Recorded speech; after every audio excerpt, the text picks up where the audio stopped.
What if the biggest roadblock to India's GPS tolling dream isn't the tech, but everything around it? From a distance, GPS based tolling feels like progress. No waiting at toll booths, accurate billing based on distance, less congestion.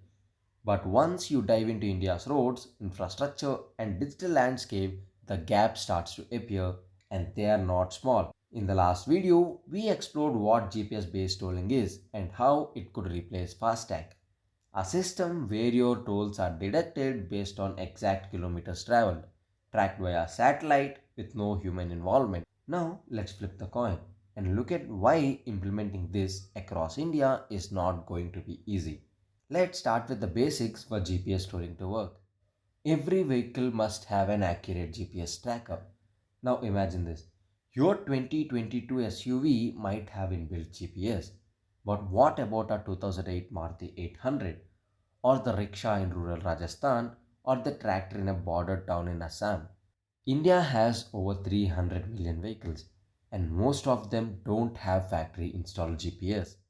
Retrofitting these vehicles with trackers would cost rupees 2000 to rupees 6000 per unit. Multiply that by millions and you get a cost that can easily cross rupees 10,000 crores. Who pays for this? The government, the owner, the vehicle manufacturer. And even if installed, how do you prevent tampering? A driver could easily unplug the tracker, shield it with a foil, or spoof their location. That's not just a tech flaw, it's a policy loophole. Even if GPS works in the car, the system behind it needs to run flawlessly. Live tracking of lakhs of vehicles, seamless data transfer to billing systems, integration with UPI or banks, automatic detection of violations. Now ask yourself, do we have this tech backbone across all highways? Many areas in India still suffer from a patchy network coverage area, and even GPS signals drop in tunnels, hilly regions, and deep urban canyons. Example: a truck going from Shimla to Manali may lose GPS signal multiple times. If the signal is lost mid journey, who calculates the toll? If a driver is wrongly charged, how do they dispute it? It's not just a software problem, it's an ecosystem challenge. This is where things get philosophical. GPS tolling requires constant location tracking. Everywhere you go, how fast, for how long, it's all recorded. Now imagine you drive from Delhi to Jaipur every weekend. The government knows it, your insurer knows it, your tolling data shows trends that can be sold to advertisers, or worse, can be used against you in court without your consent. In a country where data privacy laws are still evolving, this raises serious red flags. The question isn't just can we do it, it's should we do it without strong privacy protections first. FASTag, for all its flaws, is simple. If you don't pay, a boom barrier stops you. But with GPS tolling, there's no barrier. You could drive freely, and if the system fails to detect or notify you, you might never pay. Here's the challenge: who ensures compliance? What if GPS doesn't register the start or end of a trip? How do you appeal or prove your innocence if wrongly charged? Also consider stakeholders who will be disrupted.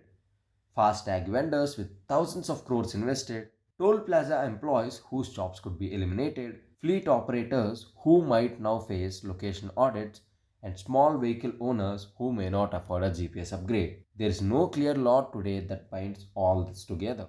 Digital India is a great vision, but tech adoption is still uneven.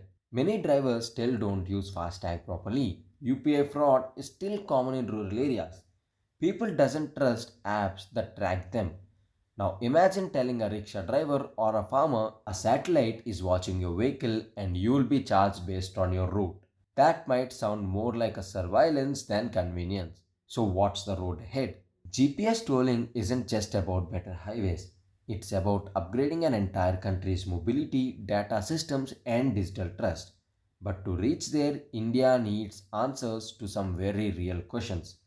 Can we afford it at scale? Can we secure it against misuse?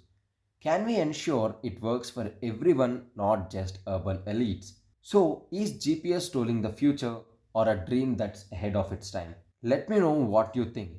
And if this left you with more questions than answers, that's exactly the point.